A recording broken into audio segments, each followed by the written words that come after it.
കർത്താവിന് ഇതാ ഒരൊറ്റ നിമിഷം മാത്രം മതി സൗഖ്യം നൽകാൻ. നമ്മളൊന്ന് ഹൃദയം നുറങ്ങി ഒന്ന് അനുദപിച്ച് വചനങ്ങളെ സ്നേഹപൂർവ്വം വലിയ കാര്യങ്ങളൊന്നും കർത്താവ് പറയാൻ പോകുന്നില്ല. ഇത് ഒരു അന്ത്യകൂദാശയല്ല. ഇത് മരിക്കാൻ തുടങ്ങുന്ന ഒരു വ്യക്തിക്ക് മാത്രം കൊടുക്കുന്നൊരു കൂദാശയല്ല, മറിച്ച് ആരെല്ലാം രോഗികളായിട്ടുണ്ടോ ആ രോഗികൾക്ക് വേണ്ടിയുള്ളൊരു കൂദാശയാണ് ഈ തൈലാഭിഷേകം. ആരെങ്കിലും ഈ ഭൂമിയിൽ കടന്ന് നരകിക്കാൻ കർത്താവൊന്നും ആഗ്രഹിക്കുന്നില്ല. എപ്പോഴും ഗ്രേസ്ഫുള്ളായിട്ട് ജീവിക്കാൻ കർത്താവ് ആഗ്രഹിക്കും. അപ്പോൾ നമ്മുടെ ചില രോഗാവസ്ഥകളൊക്കെ പരിപൂർണമായിട്ട് മാറിപ്പോകണമെങ്കിൽ ചില മേഖലകളിൽ എളിമപ്പെടേണ്ടടുത്ത് എളിമപ്പെടണം, ചില മേഖലകളിലാണെങ്കിൽ ക്ഷമിക്കേണ്ടടുത്ത് ക്ഷമിക്കാൻ തക്കവണ്ണം ഇടയായി തീരേണ്ടതുണ്ട്. അവിടെ പരിപൂർണമായ സൗഖ്യം കർത്താവ് നൽകാൻ ഇടയായി തീരും.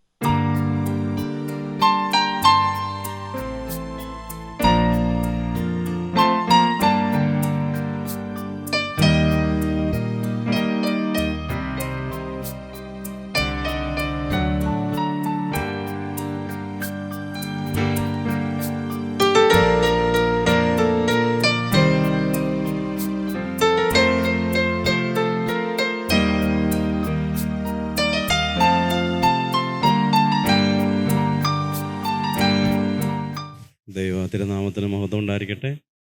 അനോയിൻറ്റിങ് ഓഫ് ദ സിക്ക് അല്ലെങ്കിൽ രോഗികളുടെ തൈലാഭിഷേകം എന്ന് പറഞ്ഞിരിക്കുന്നത് കർത്താവ് ഒരു കൂദാശയായിട്ട് സ്ലീഹന്മാരെ ഏൽപ്പിച്ചിരിക്കുന്നതാണ്.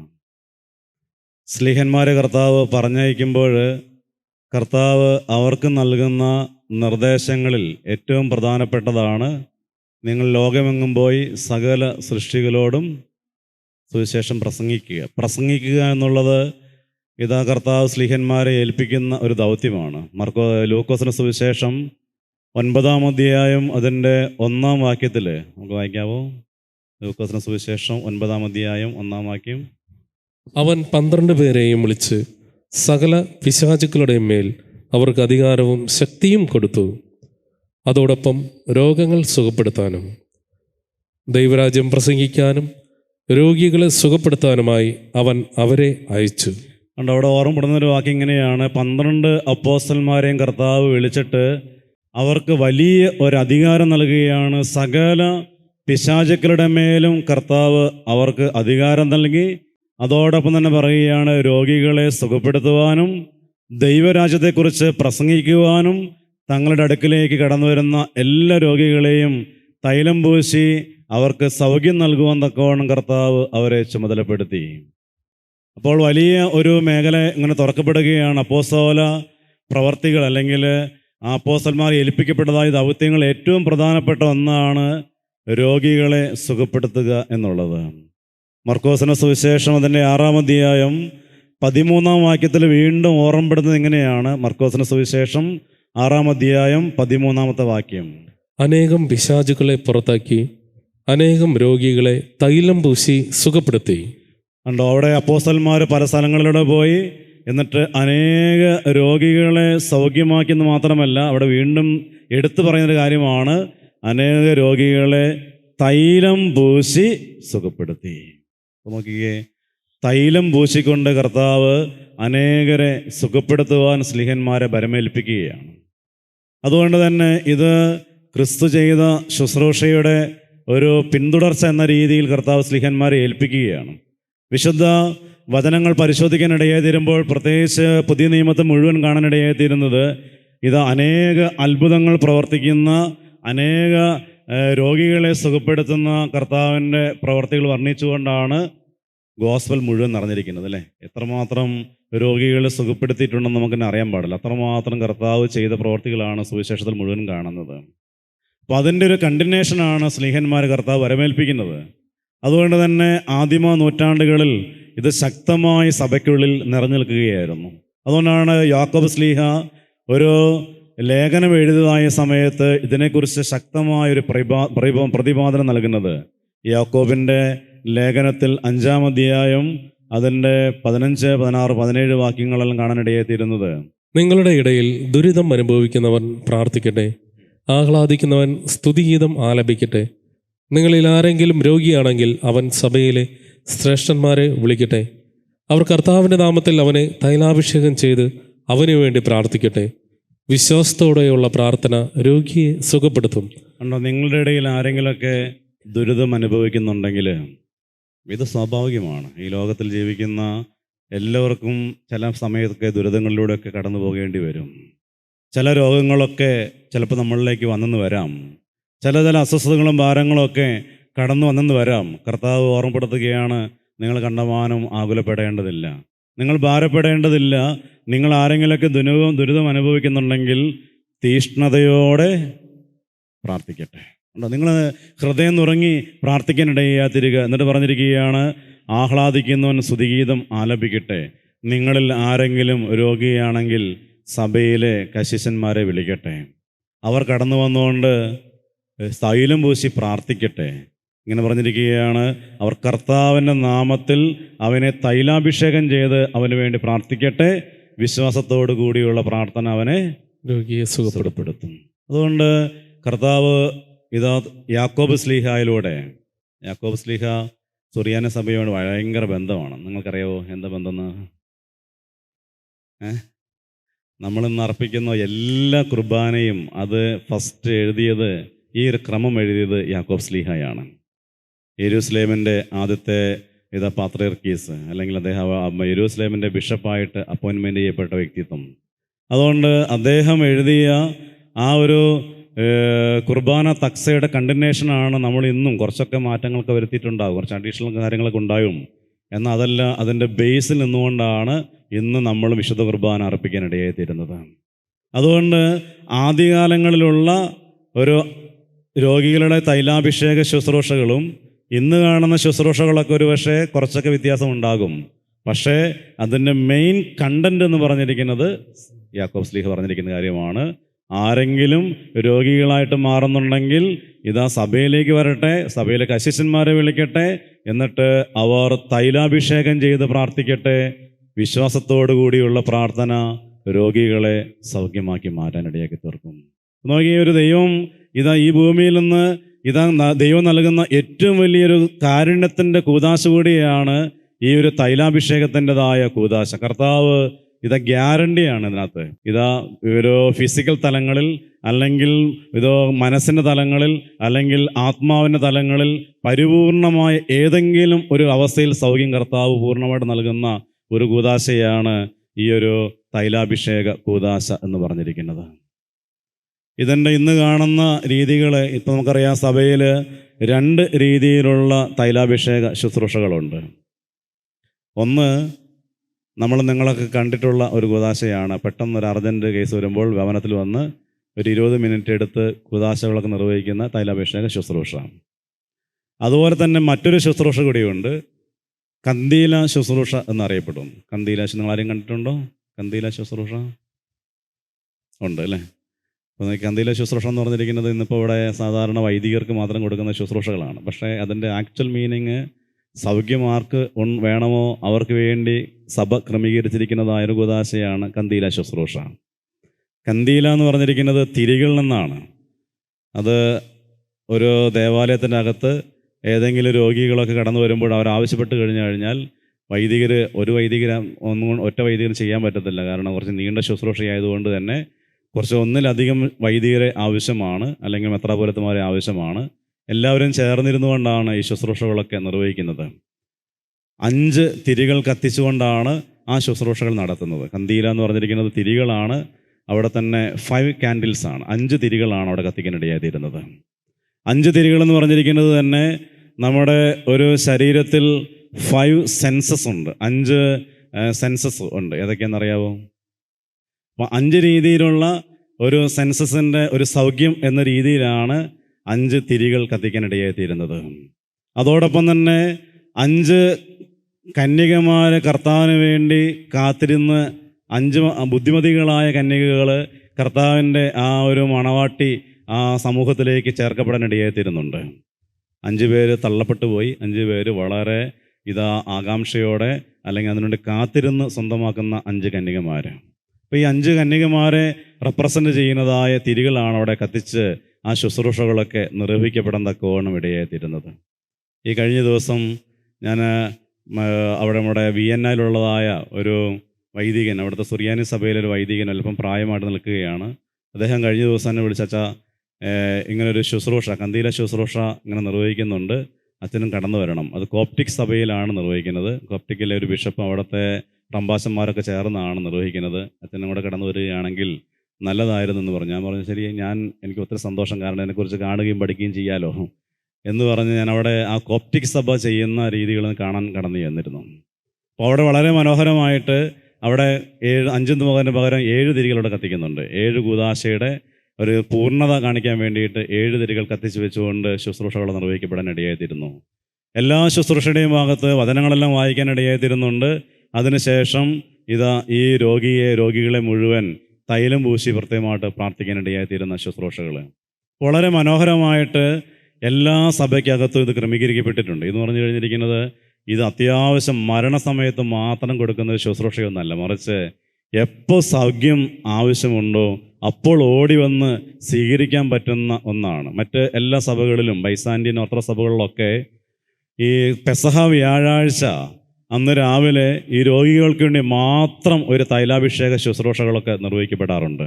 പറഞ്ഞിരിക്കുന്ന അന്ന് ആ സഭയിലെ എല്ലാ രോഗികളും ദേവാലയത്തിൽ കടന്നു വന്നുകൊണ്ട് ആ തൈലത്തിൻ്റെ അഭിഷേകമെല്ലാം സ്വീകരിച്ച് പരിപൂർണമായി സൗഖ്യം പ്രാപിച്ച് പെസഹ കുർബാനയിലേക്ക് കയറുന്ന ഒരു രീതി മറ്റ് സഭകളിലൊക്കെ കാണാൻ തക്കവണ്ണം സാധ്യമായിട്ട് മാറും. ഇത് ഞാൻ ഓർമ്മപ്പെടുത്താനിടയായിത്തീരുന്നത് എല്ലാ സഭകളിലും വളരെ പവിത്രതയോടുകൂടി കാണുന്ന ഒരു കൂദാശയാണ് ഈ ഒരു തൈലാഭിഷേക ശുശ്രൂഷ. പക്ഷേ ഇടക്കാലങ്ങളിൽ എവിടെയോ ഇതിൻ്റെ പേരൊക്കെ മാറി അന്ത്യകൂദാശ എന്ന ലേബലുകളൊക്കെ വന്നിട്ടുണ്ട് അല്ലേ. അതുകൊണ്ട് ഇന്ന് ഇത് ആരെങ്കിലുമൊക്കെ സ്വീകരിക്കുക എന്ന് പറയുമ്പോൾ തന്നെ ദൈവമേ തീർന്നു, ഇതോടുകൂടി പരിപാടി തീർന്നു എന്ന് പറയുന്ന ഒരു മെൻറ്റാലിറ്റിയിലേക്ക് പലപ്പോഴും ആളുകൾ കടന്നു വരാറുണ്ട്. കഴിഞ്ഞ ദിവസം ആംസ്റ്റർഡാമിലാണെന്ന് തോന്നുന്നു, അവിടെ ഒരു ആൻറ്റി സുഖമില്ലാതെ ക്യാൻസറായിട്ട് ഇങ്ങനെ പ്രാർത്ഥന സഹായത്തിലൊക്കെ നിൽക്കുകയാണ്. അപ്പം ഞാൻ ചെന്ന് പറഞ്ഞ് നമുക്കൊരു തൈലാഭിഷേക ശുശ്രൂഷ നടത്തിയാലോ. അച്ഛോ അതൊന്നും വേണ്ട. ആ ആൻറ്റിക്കും പേടി, വീട്ടുകാർക്ക് മുഴുവൻ പേടി. പക്ഷേ അവിടെ കുറച്ച് ഞാൻ മനസ്സിലായി, ആൻറ്റി സുഖസുന്ദരമായിട്ട് അവിടുത്തെ ഒരു റമ്പാത്തിനെ വിളിച്ച് മനോഹരമായിട്ട് കൂദാശകളൊക്കെ സ്വീകരിച്ചു എന്നും ഇപ്പം വളരെ സൗഖ്യമായിട്ടൊക്കെ സുഖപ്പെട്ട് വരുന്നുണ്ട്. അപ്പോൾ നോക്കി ഇത് പറയുമ്പോൾ തന്നെ ആളുകൾക്ക് പേടിയാണ്, അല്ലെങ്കിൽ ഇത് സ്വീകരിക്കാൻ തക്കവണ്ണം ഇന്നും ഇവിടെ ഇത്രയും പേര് നിങ്ങൾ കടന്നു വന്നിട്ടുണ്ട്. പക്ഷേ പുറത്തിറങ്ങി നമ്മുടെ വീടുകളിലൊക്കെ ഈ കൂദാശയെക്കുറിച്ച് പറഞ്ഞാൽ കഴിഞ്ഞ് തന്നെ പേടിയായി മാറുന്ന, അല്ലെങ്കിൽ ഇത് ഒരു അന്ത്യ കൂദാശ എന്ന ലേബൽ മാത്രം നിലനിൽക്കുന്നതായ ഒരു സാഹചര്യമാണ്. ഇങ്ങനൊരു അവസ്ഥ കടന്നു വരാൻ പ്രത്യേകമായ ഒരു ചരിത്രമായ ഒരു കാരണമുണ്ട്. ഈ 11-12 നൂറ്റാണ്ടുകളിൽ കുരിശ് യുദ്ധങ്ങൾ കണ്ടമാന സഭയ്ക്ക്, പ്രത്യേകിച്ച് കത്തോലിക്ക സഭയ്ക്കകത്തേക്ക് കടന്നു വരാൻ ഇടയായിത്തീർന്നപ്പോൾ അനേകർ കുരിശ് യുദ്ധത്തിൻ്റെ ഭാഗമായിട്ട് മാറാനിടയായി തീർന്നു. അവർ പലപ്പോഴും ഈ കുരിശുമായിട്ട് നമ്മുടെ യെരൂസലേം മുതലായ സ്ഥലങ്ങളിൽ കടന്നു വന്നുകൊണ്ട് അന്ന് മറ്റ് മതസ്ഥരുടെ കയ്യിലായിരുന്നതെല്ലാം അവരത് പിടിച്ചെടുത്ത് ഇന്ന് എല്ലാ വർഷങ്ങളിലും അല്ലെങ്കിൽ എല്ലാ സമയത്തും ഇന്ന് ഇഷ്ടംപോലെ ആളുകൾ കേരളത്തിൽ നിന്ന് ഈ തീർത്ഥയാത്രയായിട്ട് ഈ സ്ഥലങ്ങളിലേക്കെല്ലാം പോകാറുണ്ട്. അങ്ങനെ പോകാൻ പറ്റാത്തൊരു സാഹചര്യം അവിടെ ഉണ്ടായിരുന്നു. ഇതെല്ലാം തകർക്കപ്പെട്ട് അവിടെ ദേവാലയങ്ങളെല്ലാം ഒന്നുമില്ലാത്ത അവസ്ഥ ഒരു കാലഘട്ടങ്ങളിൽ ആയിരുന്നു. എന്നാൽ ഈ കുരിശ് യുദ്ധങ്ങളിലൂടെ യെരൂസലേം മുതലായ നമ്മുടെ ക്രൈസ്തവരുടെ മുഴുവൻ പ്രധാന കേന്ദ്രങ്ങളെല്ലാം സഭ തിരിച്ച് പിടിക്കാനിടയായി തീർന്നിരുന്നു. അന്ന് ഈ യുദ്ധത്തിലെല്ലാം പങ്കെടുത്ത അനേകം ആളുകൾ പെട്ടെന്ന് മരിച്ചു വീഴാനിടയായി തീരുന്ന സാഹചര്യങ്ങൾ, അനേകരും മരണമടഞ്ഞതായ സാഹചര്യങ്ങളിൽ സഭ അവരെ ആശ്വസിപ്പിക്കാൻ വേണ്ടിയിട്ട് നിങ്ങൾ മരണമടയുമ്പോഴും സമാധാനത്തോടെ മരണമടയുക, നിങ്ങൾ ചെയ്യുന്നത് ഇങ്ങനെയുള്ള സ്ഥലങ്ങളെല്ലാം പിടിച്ചെടുത്ത് എല്ലാവർക്കും ആരാധിക്കാൻ പറ്റുന്ന ഒരു സാഹചര്യങ്ങളിലേക്ക് എത്തുകയാണ്. അതുകൊണ്ട് സമാധാനപൂർവ്വം കണ്ണടയ്ക്കുക എന്ന് പറഞ്ഞുകൊണ്ട് അങ്ങനെ അത്യാവശ്യ ഘട്ടങ്ങളിൽ മരണമടയുന്ന, പെട്ടെന്ന് യുദ്ധത്തിലൊക്കെ മുറിവേറ്റ് ഇങ്ങനെ മരിച്ചു വീഴുന്ന ആളുകളിടയിലേക്ക് വൈദികർ ഓടിച്ചെന്ന് അവിടെ പെട്ടെന്നൊരു കൂദാശ, ഒരു തൈലാഭിഷേക ശുശ്രൂഷകളൊക്കെ നിർവഹിക്കപ്പെടാൻ തക്കവണ്ണം ഇടയായി തീർന്നിരുന്നു. അപ്പം അന്ന് ആ കാലഘട്ടങ്ങളിൽ മരണത്തിന് തൊട്ട് മുമ്പായിട്ട് വൈദികർ ഓടി വന്ന് ഈ കൂദാശകൾ നിർവഹിച്ച്, ഇനി നീ ഇന്ന് പേടിക്കണ്ട, നീ സഭയ്ക്ക് വേണ്ടിയാണ് മരിച്ചിരിക്കുന്നത് എന്നൊരു ആശ്വാസത്തിൻ്റെ ഒരു സിമ്പൽ അവരുടെ മനസ്സിൽ പതിയത്തക്കവണ്ണം ഈ കൂദാശകൾ പതിയെ അതിൻ്റെ അർത്ഥങ്ങൾ മാറ്റമുണ്ടായി. പിന്നീട് സഭ ഇത് അന്ത്യകൂദാശ എന്ന ലേബലൊക്കെ കൊടുത്തു, കത്തോലിക്ക സഭ. പക്ഷേ 1946 കാലഘട്ടങ്ങളിൽ സെക്കൻഡ് വത്തിക്കാൻ കൗൺസിൽ നടത്തതിന് ശേഷം ആ ഒരു കൺസെപ്റ്റ് അവർ മാറ്റി എഴുതി. ഇത് ഒരു അന്ത്യകൂദാശയല്ല, ഇത് മരിക്കാൻ തുടങ്ങുന്ന ഒരു വ്യക്തിക്ക് മാത്രം കൊടുക്കുന്നൊരു കൂദാശയല്ല, മറിച്ച് ആരെല്ലാം രോഗികളായിട്ടുണ്ടോ ആ രോഗികൾക്ക് വേണ്ടിയുള്ളൊരു കൂദാശയാണ് ഈ തൈലാഭിഷേകം എന്ന് സെക്കൻഡ് വത്തിക്കാനിൽ മാറ്റി എഴുതാൻ ഇടയെ തീർന്നിട്ടുണ്ട്. നമ്മുടെ ഉള്ളിൽ ഇപ്പോഴും ഈ കൂദാശകളെക്കുറിച്ചുള്ളതായ കാഴ്ചപ്പാടുകളിൽ മാറ്റം വന്നിട്ടില്ല. അതുകൊണ്ട് ഈ കൂദാശകൾ എപ്പോഴും ആവർത്തിച്ച് സ്വീകരിക്കാൻ പറ്റുന്ന കൂദാശകളിൽ ഒന്നാണ് ഈ ഒരു അനോയിൻറ്റിങ് ഓഫ് ദ സിക്ക്, അല്ലെങ്കിൽ രോഗികളുടെ തൈലാഭിഷേക ശുശ്രൂഷ എന്നുള്ളത് നമ്മൾ തിരിച്ചറിയാൻ തക്കവണ്ണം ഇടയായി തീരേണ്ടതുണ്ട്. അതിനെക്കുറിച്ചുള്ള കൺസെപ്റ്റ് എപ്പോഴും രോഗികളായി മാറുമ്പോഴും, ഇന്ന് രോഗം വന്നു കഴിഞ്ഞാൽ നമ്മൾ ആദ്യം ഓടുന്നത് എങ്ങോട്ടായിരിക്കും? ആദ്യം ഒരു പനി വന്നു കഴിഞ്ഞാൽ നമ്മൾ സാധാരണ ചെയ്യുന്നത് ആദ്യം ചുക്ക് അല്ലെങ്കിൽ ഒക്കെ ഉണ്ടാക്കി ഒരു കാപ്പിക്ക് ഒന്ന് കഴിച്ചു നോക്കും. അതും അല്ലെങ്കിൽ കയ്യിലിരുന്ന പാരസെറ്റമോൾ ഒന്ന് കഴിഞ്ഞ് നോക്കും. എന്നിട്ടും കഴിഞ്ഞില്ലെങ്കിൽ നമ്മൾ ഡോക്ടേഴ്സിനെ സമീപിക്കും. അത് ഏറ്റവും അവസാനമാണ്. എന്നാൽ പിന്നെ അച്ഛന്മാരെ ഒന്ന് സമീപിച്ചേക്കാം, എന്തായാലും തീരുന്ന ലക്ഷണമാണ് കാണുന്നത്, അപ്പോൾ അതുകൊണ്ടൊന്ന് പ്രാർത്ഥിച്ചേക്കാം. ഇങ്ങനെയാണ് നമ്മുടെയൊക്കെ കൺസെപ്റ്റ് കിടക്കുന്നത്. എന്നാൽ കർത്താവ് പറഞ്ഞിരിക്കുന്നത് ഇങ്ങനെയല്ല, മറിച്ച് ഈ രോഗികളെ ആകുന്ന സമയത്ത് നിങ്ങൾ പ്രാർത്ഥിക്കുക. പ്രാർത്ഥിച്ചതിന് ശേഷം എങ്ങോട്ട് പോവുക? ബിഷപ്പുമാരെ അല്ലെങ്കിൽ ഒരു ഡോക്ടേഴ്സിനെ കാണാൻ തക്കവണ്ണം പോവുക. ഉണ്ടോ? അപ്പോൾ പ്രാർത്ഥിച്ചതിന് ശേഷം, കാരണം ഡോക്ടേഴ്സിനെ മുഴുവൻ കർത്താവ് ക്രമീകരിച്ചിരിക്കുന്നത് രോഗസൗഖ്യം നൽകാൻ വേണ്ടിയുള്ള ശുശ്രൂഷകളാണ്. ഇപ്പോൾ ഇന്നത്തെ കാലഘട്ടങ്ങളിൽ അത് ആവശ്യമാണ്. പക്ഷേ അത് പ്രാർത്ഥിച്ച്, ഇപ്പോൾ നമുക്കറിയാം ഇപ്പോൾ ഞാൻ തൊട്ടും ഡോക്ടറോട് സംസാരിക്കുകയായിരുന്നു, ഡോക്ടേഴ്സ് പോലും എന്താണ് പ്രാർത്ഥിച്ചതിന് ശേഷമാണ് രോഗികളുടെ മേൽ കൈകൾ വയ്ക്കുന്നത്. ഉണ്ടോ? എന്ന് പറഞ്ഞാൽ ഇതാ അവർക്ക് പോലും അസാധ്യമായ കാര്യങ്ങൾ പ്രവർത്തിക്കുന്നത് ദൈവമാണ്. അതുകൊണ്ട് ദൈവത്തിൻ്റെ കൃപയില്ലാതെ ഒരു രോഗാവസ്ഥ അത് കണ്ടുപിടിക്കുവാനോ നിർണ്ണയിക്കുവാനോ അത് മനസ്സിലാക്കിക്കൊണ്ട് കൃത്യമായ മരുന്നുകൾ നൽകാൻ പോലും ആർക്കും സാധ്യമല്ല. ഇതാ ദൈവമാണ് ഇതാ ഈ ഓരോ ഡോക്ടേഴ്സിനും അറിവുകളും പഠിക്കാനുള്ള ശക്തിയും ബുദ്ധിയും ഓർമ്മശക്തിയും രോഗികളെ കാണുമ്പോൾ പെട്ടെന്ന് വിവേചിച്ചറിയാനുള്ളതായ കഴിവുകളൊക്കെ നൽകാനിടയെത്തിയിരുന്നത്. അതുകൊണ്ട് ഇവിടെ ഓർമ്മപ്പെടുത്തുകയാണ്, രോഗികളെ സുഖപ്പെടുത്താൻ തക്കവണ്ണം കർത്താവ് മനോഹരമായ ഈ ഒരു കൂദാശ നമുക്ക് നൽകിയിരിക്കുകയാണ്. ഒരിക്കൽ പഴയ നിയമം പരിശോധിക്കാനിടയായി തീരുമ്പോൾ നമ്മളെപ്പോഴും കേട്ട ഒരു വചനഭാഗമായിരിക്കാം 2 രാജാക്കന്മാരുടെ പുസ്തകത്തിൽ. അവിടെ നാമാൻ എന്ന് പറയപ്പെടുന്നതായ ഒരു വ്യക്തിയെക്കുറിച്ചുള്ളതായ ഒരു വിവരണം നൽകാനിടയായി തീരുന്നുണ്ട്. 2 രാജാക്കന്മാരുടെ പുസ്തകത്തിൽ 6-ാം അധ്യായത്തിൽ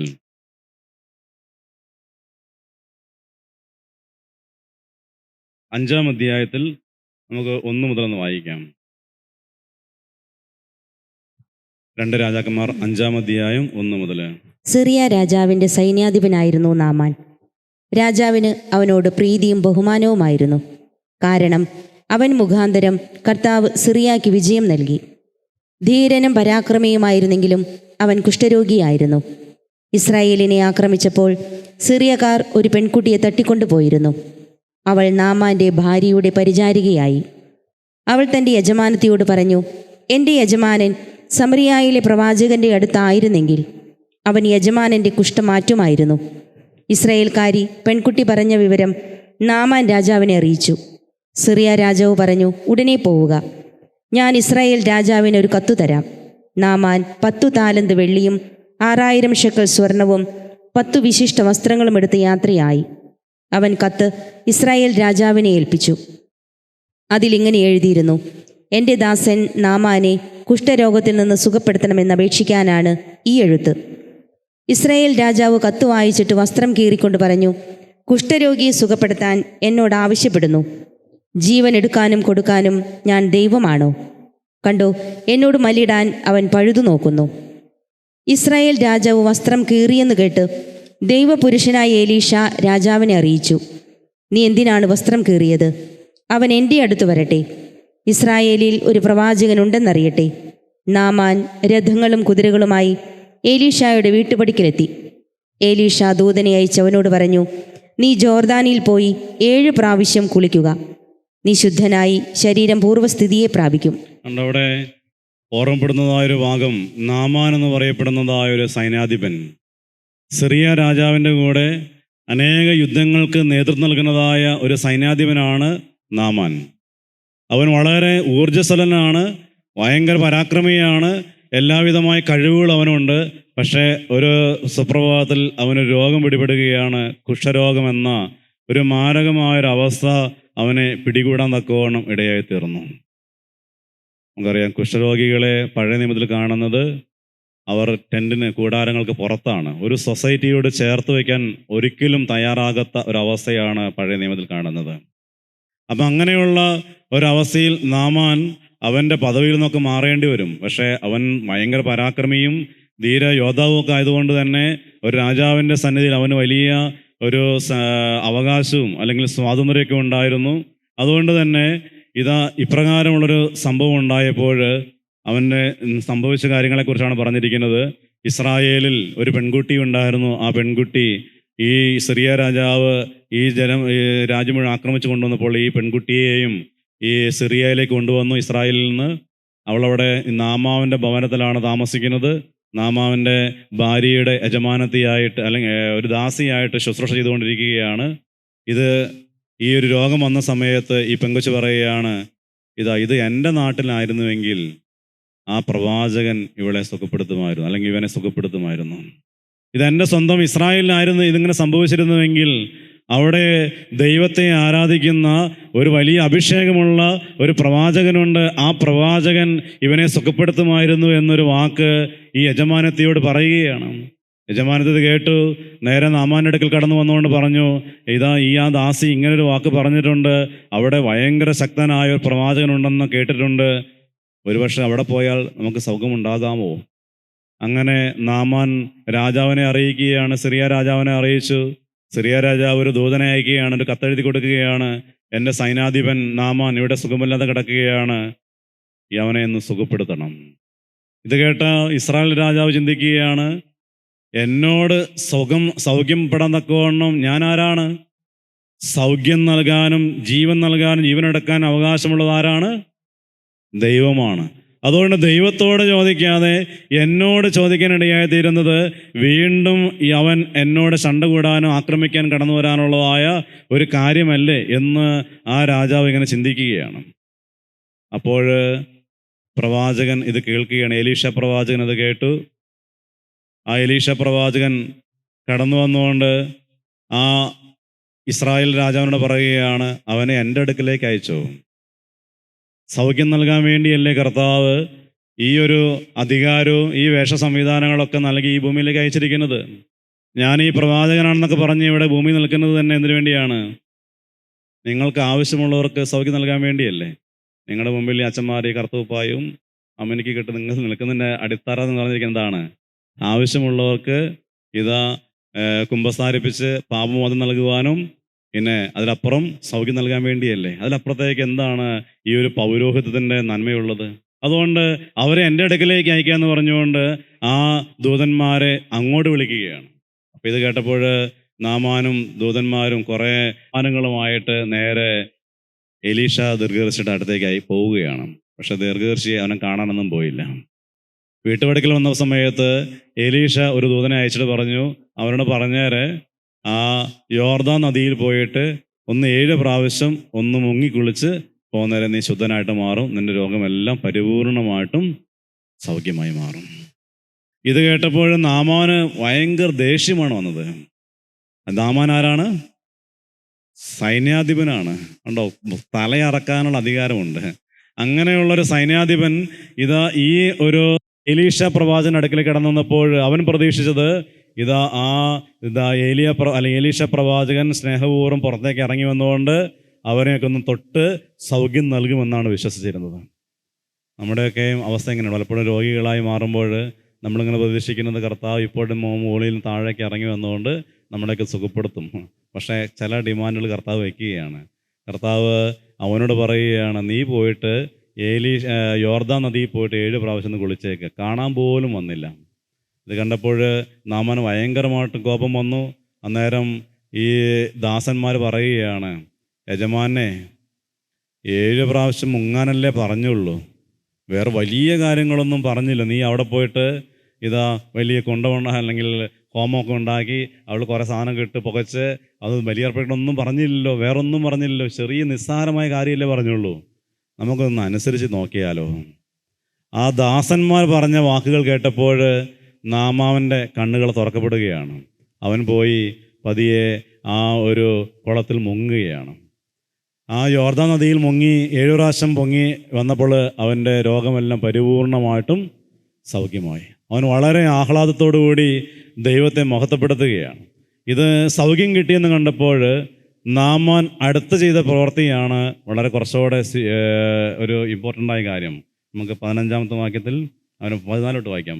അങ്ങനെ അവൻ ഭൃത്യന്മാരോടൊത്ത് ദൈവപുരുഷന്റെ അടുത്ത് തിരിച്ചു ചെന്ന് പറഞ്ഞു, ഭൂമിയിൽ ഇസ്രായേലിൻ്റെതല്ലാതെ മറ്റൊരു ദൈവമില്ലെന്ന് ഞാനിപ്പോൾ അറിയുന്നു. അതെ, അങ്ങയുടെ ദാസനിൽ നിന്ന് ഒരു സമ്മാനം സ്വീകരിച്ചാലും. എലീഷ പറഞ്ഞു, ഞാൻ സേവിക്കുന്ന കർത്താവാണെ ഞാൻ സ്വീകരിക്കുകയില്ല. നാമാൻ നിർബന്ധിച്ചെങ്കിലും അവൻ വഴങ്ങിയില്ല.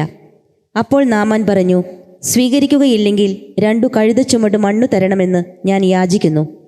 ഇനിമേൽ കർത്താവിനല്ലാതെ മറ്റൊരു ദൈവത്തിനും അങ്ങയുടെ ദാസൻ ദഹനബലിയോ കാഴ്ചയോ അർപ്പിക്കുകയില്ല. കർത്താവ് ഒരു കാര്യത്തിൽ ഈ ദാസനോട് ക്ഷമിക്കട്ടെ. എൻ്റെ യജമാനൻ എൻ്റെ കയ്യിൽ ചാരിക്കൊണ്ട് റിമ്മോൻ ക്ഷേത്രത്തിൽ ആരാധനയ്ക്ക് പോവുകയും ഞാൻ അവിടെ വണങ്ങുകയും ചെയ്യുമ്പോൾ കർത്താവ് അത് എന്നോട് ക്ഷമിക്കട്ടെ. എലീഷ പറഞ്ഞു, സമാധാനമായി പോവുക. അവിടെ ഓർമ്മപ്പെടുത്തി ഇങ്ങനെയാണ്, ഇതാ ഭൃത്യന്മാരോടൊത്ത് ആ നാമാൻ ആ പ്രവാചകനെ സമീപിക്കുകയാണ്. എന്നിട്ട് പറയുകയാണ്, ഭൂമിയിൽ ഇസ്രായേലിനല്ലാതെ മറ്റൊരു ദൈവമില്ലെന്ന് ഞാൻ ഇപ്പോൾ അറിയുന്നു. ഈ ഭൂമിയിൽ വേറൊരു ദൈവമില്ല എന്ന് ഒരു തിരിച്ചറിവ് എനിക്ക് ലഭിച്ചിരിക്കുകയാണ്. കാരണം ആ ദൈവത്തിൻ്റെ പ്രവാചകൻ ഒരു വാക്ക് കൽപ്പിച്ചപ്പോൾ ആ വാക്കിലൂടെ പോലും കർത്താവ് സൗഖ്യം നൽകിയെങ്കിൽ ആ ദൈവമല്ലാതെ മറ്റൊരു ദൈവമില്ല എന്ന് ഞാനിപ്പോൾ വിശ്വസിക്കുന്നു. ഇനിമേൽ എനിക്ക് വേറൊരു ദൈവിക സങ്കല്പങ്ങളും ഉണ്ടാകത്തില്ല. എന്നിട്ട് പറഞ്ഞിരിക്കുന്നത് ഇങ്ങനെയാണ്, ഇതാ ഞാൻ സേവിക്കുന്ന കർത്താവാണ്. ഇതാ ആ എലീഷായുടെ പക്കലേക്ക് കുറേ സമ്മാനങ്ങൾ കൊടുത്തയക്കുകയാണ്. എലീഷ ഒരൊറ്റ സമ്മാനങ്ങൾ പോലും സ്വീകരിച്ചില്ല. അവൻ പറഞ്ഞു, കർത്താവാണ്, എനിക്ക് ഈ സമ്മാനങ്ങളൊന്നും ആവശ്യമില്ല, എനിക്ക് പൊന്നോ വെള്ളിയൊന്നും വേണ്ട, മറിച്ച് കർത്താവിൻ്റെ ഈ നാമത്തിൻ്റെ ശക്തി മാത്രം മതി. ഇതൊന്നും സ്വീകരിക്കുന്നില്ല എന്ന് കണ്ടപ്പോൾ നാമാൻ അവനോട് പറയുന്ന ഒറ്റ ആവശ്യമാണ്, അങ്ങനെയെങ്കിൽ ഒരു സാധനം ഞാൻ എടുത്തോട്ടെ, 2 ചുമട് കഴുത ചുമട് കുറച്ച് മണ്ണ് ഞാൻ ഇവിടുന്ന് എടുത്തുകൊണ്ട് പൊക്കോട്ടെ. ഞാനിത് ചിന്തിക്കുമ്പോൾ ഈ ഒരു കൂദാശയെക്കുറിച്ച് പഠിക്കാനിടയായി തീരുമ്പോൾ നമ്മുടെ 16-ാം നൂറ്റാണ്ടിന് മുമ്പ് പോർച്ചുഗീസുകാർ കേരളത്തിൽ കടന്നു വരുന്നതിന് മുമ്പ് ഈ ഒരു തൈലാഭിഷേക ശുശ്രൂഷയുടെ പലതരത്തിലുള്ള വേരിയൻറ്റുകൾ നമ്മുടെ കേരളത്തിലുണ്ടായിരുന്നു. അതിനകത്ത് ഏറ്റവും മനോഹരമായിട്ട് തോന്നിയ ഒന്ന്, അന്ന് അച്ഛന്മാർ നിർദ്ദേശിച്ചിരുന്നതായൊരു കാര്യം, ആരെങ്കിലുമൊക്കെ രോഗികളായിട്ട് കടന്നു വരുന്നെങ്കിൽ അവർ അന്ന് കൊടുത്തുവിട്ടിരുന്നത് തോമാസ് ലീഹായുടെ കബറിടത്തിലെ കുറച്ച് മണ്ണ് പല ദേവാലയങ്ങളിലും സൂക്ഷിച്ചു വെച്ചിട്ടുണ്ട്. ആ മണ്ണെടുത്ത് അതിലല്പം ഓയിലും ഒഴിച്ച് ഒലിവെണ്ണയും ഒഴിച്ച് അത് മിക്സ് ചെയ്തിട്ട് രോഗികൾക്ക് കൊടുത്തു വിടുമായിരുന്നു. നിങ്ങളിത് ശരീരത്തിൽ പുരട്ടിയാൽ മതി, അല്ലെങ്കിൽ കുറച്ചുകൂടെ ഡൈല്യൂട്ടായിട്ട് നിങ്ങളത് കുടിച്ചോ എന്നൊക്കെ പറഞ്ഞുകൊണ്ട് അന്നത്തെ വൈദികർ ഇത് ആളുകൾക്ക് കൊടുത്തുവിടുന്ന രീതി ഉണ്ടായിരുന്നു. അപ്പോൾ ഒരു വിശുദ്ധൻ്റെ കബറിടത്തിൽ നിന്ന് ലഭിക്കുന്നതായ ആ ഒരു മണ്ണ് ഉപയോഗിച്ചുകൊണ്ട് കുഴമ്പുണ്ടാക്കി ആളുകളെ സുഖപ്പെടുത്തുന്നതായ രീതി. അപ്പോൾ ഞാനിത് വായിച്ചപ്പോഴും വളരെ ഒരു ഭയങ്കര ആകർഷണം തോന്നി. കാരണം എന്താണ്, നാമാനും അവിടുന്ന് 2 കഴുത ചുമട് മണ്ണ് എടുത്തുകൊണ്ട് പോവുകയാണ്. ഇത് വിശുദ്ധമായ സ്ഥലമാണ്. അതുകൊണ്ട് ഇനി ഞാൻ ആരാധിക്കുന്നുണ്ടെങ്കിൽ യഹോവയല്ലാതെ മറ്റൊരു ദൈവം എനിക്കില്ല. അതുകൊണ്ട് ഈ വിശുദ്ധ സ്ഥലത്തിൻ്റെ ഓർമ്മയ്ക്ക് വേണ്ടിയിട്ട് ഇവിടുന്ന് അല്പം മണ്ണും എടുത്തുകൊണ്ട് ഞാൻ എൻ്റെ ദേശത്തേക്ക് പൊക്കോട്ടെ. ഇനി മുതൽ അവിടെയാണെങ്കിലും ഞാൻ അവിടുത്തെ ദൈവിക സങ്കല്പങ്ങളെ ആരാധിക്കത്തില്ല. ഇതാ എൻ്റെ രാജാവ്, സിറിയ രാജാവ് ഇവിടെ പറഞ്ഞിരിക്കുന്നതായ അഷ്നാൻ ദേവൻ്റെ അടുക്കിലേക്ക് അല്ലെങ്കിൽ റിമ്നോൻ ക്ഷേത്രത്തിൽ കടന്നു ചെന്നാൽ പോലും ഞാൻ എൻ്റെ ദൈവത്തെ മാത്രമേ ആരാധിക്കത്തുള്ളൂ എന്നൊരു തീരുമാനം ഞാൻ എടുക്കുകയാണെന്ന് പറഞ്ഞുകൊണ്ടാണ് ആ നാമാൻ തിരിച്ചു പോകുന്നത്. അപ്പോൾ വിശുദ്ധമായ ഒരു മണ്ണിൽ പോലും അഭിഷേകമുണ്ട്. അങ്ങനെയെങ്കിൽ ഇതാ അനേക വൈദികരും ബിഷപ്പുമാരെല്ലാം ചേർന്നിരുന്നുകൊണ്ട് പ്രാർത്ഥിച്ച് ബ്ലസ് ചെയ്യുന്ന ഒരു ഓയിൽ മേൽ എത്രമാത്രം അഭിഷേകമുണ്ടാകും. അതുകൊണ്ട് ഒരു കൂദാശയ്ക്ക് വേണ്ടി നമ്മളെ നെറ്റിയിൽ ഇപ്പോൾ പുരട്ടാൻ പോകുന്നതായ തൈലം എന്ന് പറഞ്ഞിരിക്കുന്നത് ഇതാ പിതാക്കന്മാർ ഒന്ന് ചേർന്നിരുന്നുകൊണ്ട് പരിശുദ്ധ പാത്രികസ് ബാവ അല്ലെങ്കിൽ ശ്രേഷ്ഠ കാതോലിക്ക ബാവ എല്ലാം ചേർന്നിരുന്നുകൊണ്ട് പ്രാർത്ഥിച്ചിട്ടാണ് ഈ ഒരു തൈലം അഭിഷേകം ചെയ്യാൻ തക്കവേണ്ടി എത്തിയിരുന്നത്. നമ്മുടെ പ്രാർത്ഥനകൾ ശ്രദ്ധിച്ചാലറിയാം, ഈ തൈലം പൂശുമ്പോൾ രോഗികൾ സൗഖ്യമാകട്ടെ, ഇതാ അവിടെ സൗഖ്യമുണ്ടാകട്ടെ എന്ന വലിയൊരു അഭിഷേക പ്രാർത്ഥന ചൊല്ലിയിട്ട് നമുക്കറിയാം. ഈ നിങ്ങൾ ഓശാന പെരുന്നാൾ ശുശ്രൂഷകളൊക്കെ സംബന്ധിക്കുന്ന സമയത്ത് കുരുത്തോല വാഴുവിൻ്റെ ശുശ്രൂഷകളുടെ പ്രാധാന്യം നമ്മൾ കേട്ടിട്ടുണ്ടാകും. അവിടെ വൈദികർ ഇത് 2 കരങ്ങളും ഉയർത്തിക്കൊണ്ട് പറയുന്നുണ്ട്, ഇതിനുമേൽ ഈ കുരുത്തോലമേൽ അഭിഷേകം നിറയട്ടെ, ഇത് വെട്ടിയെടുക്കപ്പെട്ടതായ ആ മരങ്ങളൊക്കെ അനുഗ്രഹിക്കപ്പെടട്ടെ, ഇത് കൊണ്ടു ചെല്ലുന്നതായ ഭവനങ്ങളെല്ലാം അഭിഷേകത്താൽ നിറയപ്പെടട്ടെ, അവിടെ അപകടങ്ങൾ നീങ്ങിപ്പോകട്ടെ, സൗഖ്യമുണ്ടാകട്ടെ, ഇത് ഉപയോഗിക്കുന്ന വ്യക്തികളുടെ മേൽ സൗഖ്യമുണ്ടാകട്ടെ എന്നൊക്കെ പറഞ്ഞുകൊണ്ട് മനോഹരമായ പ്രാർത്ഥനകളല്ലേ ഈ ഒരു ഓശാന ശുശ്രൂഷകൾ പോലും ക്രമീകരിക്കപ്പെട്ടിരിക്കുന്നത്. അങ്ങനെയെങ്കിൽ ഇവിടെ തിരികളെല്ലാം കത്തിച്ച് ഇതോരോ തിരികൾ കത്തിക്കുമ്പോഴും ഈ തൈലത്തിന് മേൽ സൗഖ്യത്തിൻ്റെ കൃപ നിറയട്ടെ എന്ന് പറഞ്ഞ് ആശീർവാദം കൊടുത്തുകൊണ്ട് പ്രാർത്ഥിക്കുന്ന തൈലത്തിന് മേൽ എത്രമാത്രം അഭിഷേകമുണ്ടാകും ഉണ്ടോ? ആ നാമാന് അത് ബോധ്യപ്പെട്ടു. ഒരു മണ്ണെടുത്തുകൊണ്ട് പോയാൽ പോലും അതിലെന്തുണ്ടാകും? വീണ്ടും സൗഖ്യപ്പെടാനുള്ള ശക്തി ഉണ്ടാകും. അപ്പോൾ ഇതുതന്നെയാണ് ഈ ശുശ്രൂഷകളിലൂടെ കർത്താവ് നമുക്ക് നൽകാൻ തക്കോണം ഇടയായി തരുന്നത്. അവിടെ ഒറ്റ പ്രത്യേകതയുള്ളൂ, 7 പ്രാവശ്യം കുളിക്കാൻ നാമാനോട് പറഞ്ഞു. ഒരു കുളി എപ്പോഴും ആവശ്യമാണ് ഒരു സൗഖ്യത്തിന് മുമ്പ്. അപ്പോൾ ഈ ഒരു സാക്രമെൻറ്റ് സ്വീകരിക്കുന്നതിന് മുമ്പും, ഇപ്പോൾ ഈ അനോയിൻറ്റിങ് ആണെങ്കിൽ പോലും അനോയിൻറ്റിങ്ങിന് മുമ്പ് ആദ്യം ചെയ്യുന്നൊരു ശുശ്രൂഷയുണ്ട്. ആദ്യം കൺഫെഷനാണ്. കുമ്പസാരമില്ലാതെ, ഒരു കഴുകൽപ്പെടൽ ശുശ്രൂഷയില്ലാതെ ഈ ശുശ്രൂഷകളിലേക്ക് ആർക്കും കർത്താവ് പ്രവേശിക്കുന്നില്ല. അതാണ് ഇവിടെ യാക്കോബ് ശ്ലീഹ വളരെ വ്യക്തമായി പറയുകയാണ്, നിങ്ങൾ രോഗികളായി മാറുന്നെങ്കിൽ സഭയിലെ കശേഷന്മാരെ വിളിക്കട്ടെ, അവർ വന്ന് അഭിഷേക തൈലം പൂശി പ്രാർത്ഥിക്കട്ടെ, വിശ്വാസത്തോടുകൂടി പ്രാർത്ഥന രോഗികളെ സുഖമാക്കും. നിങ്ങൾ പാപം ചെയ്തിട്ടുണ്ടെങ്കിൽ കർത്താവ് നിങ്ങളോട് ക്ഷമിക്കും. നിങ്ങൾ പാപം ചെയ്തിട്ടുണ്ടെങ്കിൽ അവയെല്ലാം ഏറ്റു പറയട്ടെ, കർത്താവ് ക്ഷമിക്കും. അതുകൊണ്ട് പാപം കൂടി ഏറ്റു പറയാൻ വേണ്ടി യാക്കോബ് ശ്ലീഹയോട് ഓർമ്മപ്പെടുത്തുകയാണ്. ഒരു പരിപൂർണമായ സൗഖ്യം ഉണ്ടാകണമെങ്കിൽ പാപത്തെക്കുറിച്ചുള്ളതായ ഒരു പശ്ചാത്താപം കൂടി നമ്മുടെ ജീവിതത്തിൽ ആവശ്യമാണ്. നാമാൻ്റെ ജീവിതത്തിൽ ഭൃത്യന്മാർ പറഞ്ഞപ്പോൾ അവർക്ക് ബോധ്യം കിട്ടും.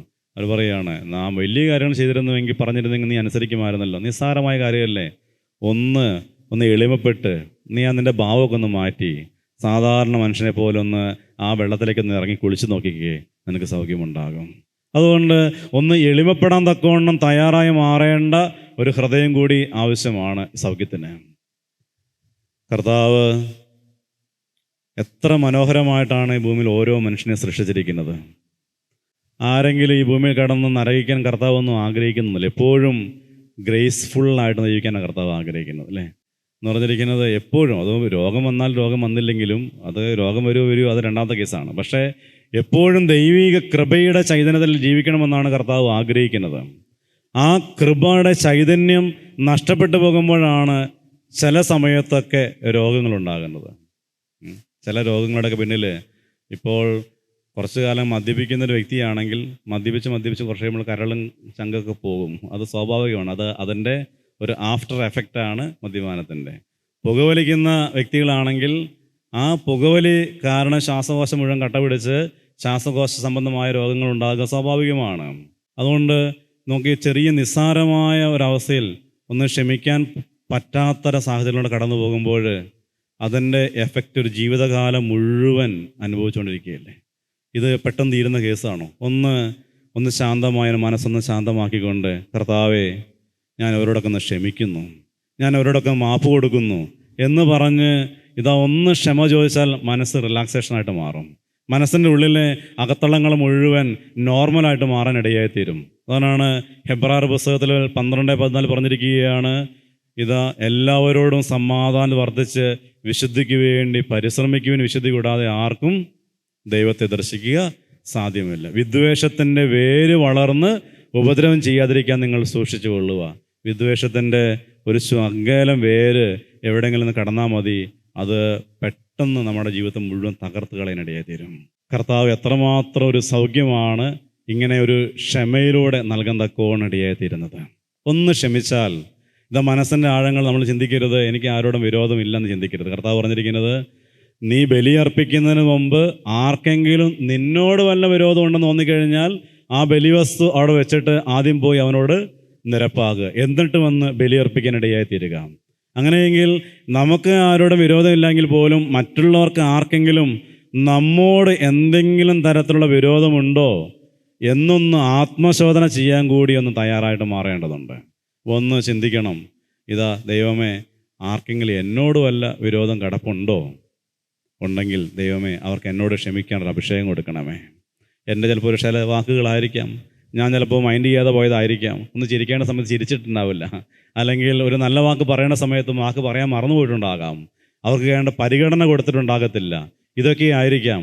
അതുകൊണ്ട് ഏതെങ്കിലും രീതിയിൽ ആർക്കെങ്കിലും എന്നോട് വല്ല വിരോധവും ഉണ്ടെങ്കിൽ അതൊന്ന് ഓർത്ത് ദൈവമേ ഞാൻ ഇപ്പോഴും അവരോട് മാപ്പ് കൊടുക്കുന്നു, അവരെ കൂടി ഒന്ന് അനുഗ്രഹിക്കണമേ എന്നുള്ളൊരുങ്ങി ഒന്ന് പ്രാർത്ഥിക്കാൻ തയ്യാറായി മാറിയാൽ തന്നെ അനേക രോഗങ്ങളുടെ കെട്ടുകൾ ആ നിമിഷങ്ങൾ തന്നെ അഴിഞ്ഞു മാറിപ്പോകാൻ തക്കവണ്ണം ഇടയായിത്തീരും. നമ്മുടെ ചില രോഗാവസ്ഥകളൊക്കെ പരിപൂർണമായിട്ടും മാറിപ്പോകണമെങ്കിൽ ചില മേഖലകളിൽ എളിമപ്പെടേണ്ടടുത്ത് എളിമപ്പെടണം, ചില മേഖലകളിലാണെങ്കിൽ ക്ഷമിക്കേണ്ടടുത്ത് ക്ഷമിക്കാൻ തക്കവണ്ണം ഇടയായിത്തീരേണ്ടതുണ്ട്. അവിടെ പരിപൂർണമായ സൗഖ്യം കർത്താവ് നൽകാൻ ഇടയായിത്തീരും. ഇന്ന് ഞാൻ നിങ്ങളുടെ മുമ്പിൽ നിൽക്കാനിടയായിത്തീരുമ്പോൾ എൻ്റെ അമ്മയെ ഓർക്കുകയാണ്. ഏകദേശം 9 വർഷത്തോളം ആമവാദം പിടിപെട്ട് കിടന്നിരുന്നതായ ഒരമ്മയാണ്. ഇപ്പോഴും ഓർമ്മയുണ്ട്, പണ്ട് 10ാം ക്ലാസ് പഠിക്കുന്ന സമയത്തൊക്കെ അമ്മ കിടപ്പിലാണ്. അന്ന് പരീക്ഷയ്ക്കും പോകണം, പിന്നെ കഞ്ഞി ഉണ്ടാക്കാൻ പോകണം. അപ്പോൾ എൻ്റെ അനിയനും ഞാനും കൂടെയാണുള്ളത്. അപ്പോൾ അന്നും ഇതാ ഭക്ഷണമൊക്കെ ഞാൻ സ്വന്തം ഉണ്ടാക്കി അതിനുശേഷം ഹോസ്പിറ്റലിലൊക്കെ പോയിട്ട് ഞാൻ പറയുന്നത് ഓർമ്മയുണ്ട്. ഈ ഹാഫ് ഇയർലി എക്സാമിനേഷൻ റിസൾട്ട് കിട്ടിയതിന് ശേഷം ഇടയ്ക്കിൽ പോയിട്ട് അമ്മ എല്ലാം പാസ്സായിട്ടുണ്ടോ എന്നൊക്കെ പറയുന്നത് ഇപ്പോഴും മനസ്സിൽ കിടക്കുകയാണ്. അപ്പോൾ അന്ന് അത്രയും അനേക വർഷങ്ങൾ ഹോസ്പിറ്റലിലും രോഗാവസ്ഥയിലും കടന്ന സമയത്ത് ഇതാ വെറും 3 ദിവസത്തെ ധ്യാന ശുശ്രൂഷകളിലൂടെ പരിപൂർണമായ സൗഖ്യം പ്രാപിച്ചുകൊണ്ട് ഇന്നിവിടെ ഓടി നടന്ന ശുശ്രൂഷകൾക്ക് എല്ലാം ഇത് സാന്നിധ്യമായിട്ട് നിലനിൽക്കുകയാണ്. അപ്പോൾ കർത്താവിന് ഇതാ ഒരൊറ്റ നിമിഷം മാത്രം മതി സൗഖ്യം നൽകാൻ. നമ്മളൊന്ന് ഹൃദയം നുറങ്ങി ഒന്ന് അനുദപിച്ച് വചനങ്ങളെ സ്നേഹപൂർവ്വം വലിയ കാര്യങ്ങളൊന്നും കർത്താവ് പറയാൻ പോകുന്നില്ല.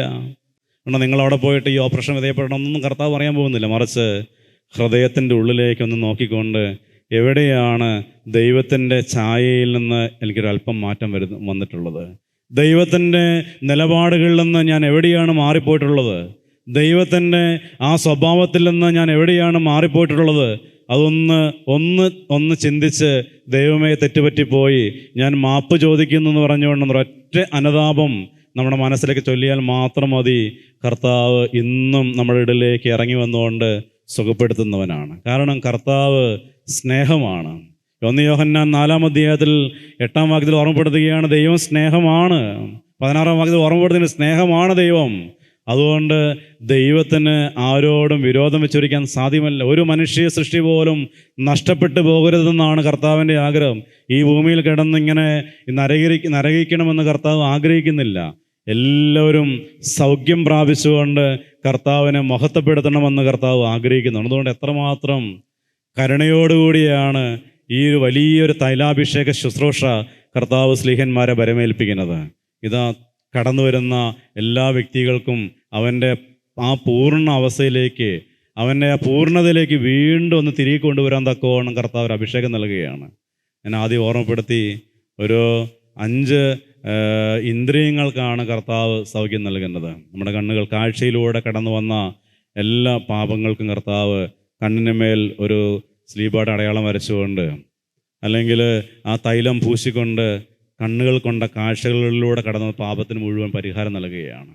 ശ്വാസത്തിലൂടെ ഗന്ധത്തിലൂടെയൊക്കെ നമ്മുടെ അകത്തേക്ക് കയറിയിരിക്കുന്നതായ മുഴുവൻ പാപങ്ങൾക്കും ഇതാ മൂക്കിന്മേൽ കർത്താവ് ഒരു മുദ്ര വരച്ചുകൊണ്ട് സൗഖ്യം നൽകുമ്പോൾ അതിലൂടെ കടന്നു വന്നിരിക്കുന്നതായ പാപത്തിൻ്റെ സകല റൂട്ടുകളും കർത്താവ് ശുദ്ധീകരിക്കുകയാണ്. ചെവികളിലൂടെ കേട്ട അനേക കാര്യങ്ങളാണ് അനേകരെ പാപത്തിൽ വീഴിക്കാനിടയായിത്തീരുന്നത്. കേൾക്കുന്നത് ഇന്ന് ദൃശ്യമാധ്യമങ്ങൾക്ക് ഏറ്റവും പ്രസക്തിയുള്ളൊരു കാലഘട്ടമാണല്ലോ. മൊബൈലില്ലാത്ത ഒരു വ്യക്തികളും ഈ ഭൂമിയിൽ ഇന്നില്ല. അതിന് അഡിക്റ്റായിട്ട് മാറുന്ന, അതിൻ്റെ ആ അഡിക്ഷൻ മാറാൻ വേണ്ടി മാത്രം ഇതാ അനേകരെ സമീപിക്കുന്ന ഒരു തലമുറകളിലേക്ക് മാറിക്കൊണ്ടിരിക്കുന്ന ഒരു കാലഘട്ടം. അത് നോക്കുക, ദൃശ്യമാധ്യമങ്ങളിലൂടെ എല്ലാ ദിവസവും കാണുന്നതിലൂടെയും കേൾക്കുന്നതിലൂടെയും വലിയൊരു പാപത്തിൻ്റെ ഒരു ചങ്ങലയും ഒരു പാപത്തിൻ്റെ ഒരു വലിയ വസ്ത്രം നമ്മൾ പൊതിയുന്നുണ്ട്. ഈ വസ്ത്രം ഇങ്ങനെ അഴുകി നമ്മുടെ ശരീരത്തോട് ചേരുമ്പോൾ നമ്മുടെ ആത്മാവിലും ശരീരത്തിലും ഒക്കെ ഇങ്ങനെ ദുർഗന്ധം വമിക്കുന്ന രോഗങ്ങളിലേക്ക് നയിക്കപ്പെടാൻ ഇടയായിത്തീരുന്ന ആളുകൾ നോക്കിയോ. നമ്മൾ പ്രാർത്ഥിക്കേണ്ടതുണ്ട്. അതുകൊണ്ട് ദൈവമേ, ഈ ദൃശ്യമാധ്യമങ്ങൾ കാണുന്നതിലൂടെ, കേൾക്കുന്നതിലൂടെ ഞങ്ങളുടെ അകത്തേക്ക് പ്രവേശിക്കുന്ന മാലിന്യങ്ങൾ മുഴുവൻ ഒന്ന് കഴുകണമേ. നിൻ്റെ ഈ തൈലത്തിലൂടെ, തൈലം പൂശെന്ന് പറഞ്ഞിരിക്കുന്നത് തന്നെ വലിയ അഭിഷേകമാണ്. അതുകൊണ്ട് ഒരു ശരീരത്തെ അവയവത്തിന്മേൽ തൈലം പൂശുമ്പോൾ ആ തൈലം ശരീരത്തിനകത്തേക്ക് പ്രവേശിക്കാൻ തക്കവണ്ണം ഇടയായിത്തീരുന്നുണ്ട്. അത് സൗഖ്യത്തിലേക്ക് നയിക്കാനിടയായിത്തീരും. അതുകൊണ്ട് കാഴ്ചകളിലൂടെ, കേൾവിയിലൂടെ, പിന്നെ നാസാരന്ധ്രങ്ങളിലൂടെയൊക്കെ കയറിയിരിക്കുന്നതായ മുഴുവൻ തിന്മകളെയും ശുദ്ധീകരിക്കുകയാണ്. സ്പർശനത്തിലൂടെ. അതുകൊണ്ടാണ് കൈക്കും കാലിനൊക്കെ കൂദാശകൾ നിർവഹിക്കാൻ ഇടയായിത്തീരുന്നത്. അതുപോലെ തന്നെ നമ്മുടെ ചിന്തകളിലൂടെ ഒക്കെ വികാരങ്ങളുടെ എല്ലാ മേഖലകളിൽ കർത്താവ് പരിപൂർണമായിട്ടും സൗഖ്യം നൽകാൻ തക്കോണ്ടേ തീരുമ്പോൾ സ്നേഹപൂർവ്വം നമുക്ക് പ്രാർത്ഥിക്കാം. കർത്താവേ, ഈ വിശുദ്ധമായ തൈലത്തിലൂടെ നിൻ്റെ സൗഖ്യം എൻ്റെ ശരീരത്തിൻ്റെ മേൽ മുഴുവൻ നിറയ്ക്കണമേ. വലിയ ആഗ്രഹത്തോടെ പ്രാർത്ഥിക്കേണ്ടതുണ്ട്. അതിനു മുമ്പ് പറഞ്ഞിട്ട് കാര്യമേ ഉള്ളൂ. ഇതാ ഈ അവസ്ഥയിലൂടെ കടന്നു വയ്ക്കുന്ന പാപത്തെ ഓർത്ത് ആഴത്തിൽ പശ്ചാത്തപിച്ച് പ്രാർത്ഥിക്കാനിടയായി തീരുക. ഇങ്ങനെ ദൈവം അനേക രീതിയിൽ പാപത്തിൻ്റെ കെട്ടുകൾ, അവസ്ഥകളൊക്കെ എൻ്റെ ജീവിതത്തിലേക്ക് കടന്നു വന്നിട്ടുണ്ട്. ഇത് മുഴുവനെ ഓർത്ത് ഞാൻ പശ്ചാത്തപിക്കുന്നു, ഞാൻ മാപ്പ് ചോദിക്കുന്നു. ദൈവമേ, ഇതൊന്ന് കഴുകണമേ എന്ന് ആഴത്തിൽ പശ്ചാത്താപത്തോടെ ഒന്ന് പ്രാർത്ഥിക്കാനിടയായി തീരുക. നാമാൻ 7 പ്രാവശ്യം മുങ്ങി, ഉണ്ടോ? 6 പ്രാവശ്യം മുങ്ങിയിട്ട് അവന് സൗഖ്യം കിട്ടിയിട്ടില്ല. അതുകൊണ്ട് പൂർണ്ണമായും ചിലതൊക്കെ അനുദപിക്കേണ്ടതുണ്ടാകും. അത് പരിപൂർണമായിട്ടും ഇതിവിടെ പറഞ്ഞിരിക്കുന്ന ഏറ്റവും കാര്യമാണ്. ഇനി മുതൽ എനിക്ക് ഈ ദൈവം ഇസ്രായേലിൻ്റെ ദൈവമല്ലാതെ വേറൊരു ദൈവമില്ല. അവൻ പൂർണ്ണമായിട്ട് തീരുമാനമെടുക്കുകയാണ്. എൻ്റെ രാജാവ്, സിറിയ രാജാവ് എന്നെ ആ ക്ഷേത്രത്തിലേക്ക് കൊണ്ടുപോയാൽ പോലും ഞാൻ എൻ്റെ ഹൃദയത്തിൽ എൻ്റെ ദൈവത്തെ മാത്രമേ ആരാധിക്കത്തുള്ളൂ. അതെൻ്റെ ജോലിയുടെ ഭാഗമാണ് ഒരു രാജാവിൻ്റെ കൂടെ പോവുക എന്നുള്ളത്. അവിടെ പോയി ഒരുപക്ഷെ ആ രാജാവ് വേറെ രീതിയിലുള്ളതായ ആരാധനകളായിരിക്കും നടത്തിയിരിക്കുന്നത്. പക്ഷേ അതിൽ പങ്കെടുക്കുമ്പോൾ പോലും ഞാൻ എൻ്റെ ഹൃദയം കൊണ്ട് ഈ ദൈവത്തെ മാത്രമേ ആരാധിക്കത്തുള്ളൂ. അതൊരു പൂർണ്ണതയിലുള്ള തീരുമാനമാണ്. ഉണ്ടോ? 100% ആണ്. ഒരു 7 എന്ന് പറഞ്ഞിരിക്കുന്നത് പൂർണ്ണത രൂപമാണെങ്കിൽ പൂർണ്ണമായിട്ടും അനുദപിച്ച് ദൈവത്തെ ഹൃദയത്തോട് ചേർത്ത് വയ്ക്കുക. എൻ്റെ യേശുവിനെ ഞാൻ പൂർണ്ണ ഹൃദയത്തോടെ സ്വീകരിക്കുന്നു. അവൻ്റെ മുഴുവൻ വാക്കുകളും എൻ്റെ ഹൃദയത്തോടെ ചേർത്ത് വയ്ക്കുകയാണ്. അതിൽ നിന്ന് ഒരു മേഖല പോലും ഞാൻ വ്യതിചലിച്ച് ജീവിക്കാൻ തക്കവണ്ണം ഇടയത്തീരുകയില്ല. ജോഷുവ പ്രവാചകൻ്റെ പുസ്തകത്തിൽ 1-ാം അധ്യായത്തിൽ ഓർമ്മപ്പെടുത്തുകയാണ് 6 മുതൽ 9 വരെയുള്ളതായ വചനഭാഗങ്ങളിൽ മോശയിലൂടെ ഞാൻ നിനക്ക് നൽകിയ കൽപ്പനകളെല്ലാം സൂക്ഷ്മതയോടെ നീ പാലിക്കേണ്ടതിന് വേണ്ടി നിൻ്റെ ഹൃദയത്തിൽ അത് കാത്തു സൂക്ഷിക്കുക. അതിൽ നിന്ന് ഇടം വലം നീ വ്യതിചലിക്കരുത്. നിൻ്റെ ഉദ്യമങ്ങളെല്ലാം നീ വിജയം വരിക്കും. നീ പോകുന്നിടത്തെല്ലാം നിൻ്റെ കൂടെ ഞാനുണ്ടായിരിക്കും. നീ ഒരിക്കലും പരാജയപ്പെടുവാൻ ഞാൻ സമ്മതിക്കുകയില്ല. ഉണ്ടോ? കർത്താവ് എത്രമാത്രം തീക്ഷ്ണതയോടെയാണ് പറയുന്നത്. ഇടം വലം നീ വ്യതിചലിക്കാതെ എൻ്റെ വാക്കുകളെ പൂർണ്ണതയിൽ നീ ഹൃദയത്തോട് ചേർത്ത് വയ്ക്കുക. അതാണ് പാപം എന്ന് പറഞ്ഞിരിക്കുന്നത്. ഈ വചനങ്ങളിൽ നിന്നുള്ളതായ വ്യതിചലനമാണ്. എവിടെയെല്ലാം ഒരു വചനം അറിയാതെ ധിക്കരിക്കുന്നുണ്ടെങ്കിൽ അത് പാപത്തിൻ്റെ ഒരു കെട്ടുകളായി നമ്മുടെ ഉള്ളിലേക്ക് കടന്നു വരികയാണ്. അതുകൊണ്ട് ആ ഓരോ വചനത്തിൽ നിന്നുള്ള വ്യതിചലനത്തെ ഓർത്ത് ആഴത്തിൽ പശ്ചാത്തപിക്കുക, കരയുക.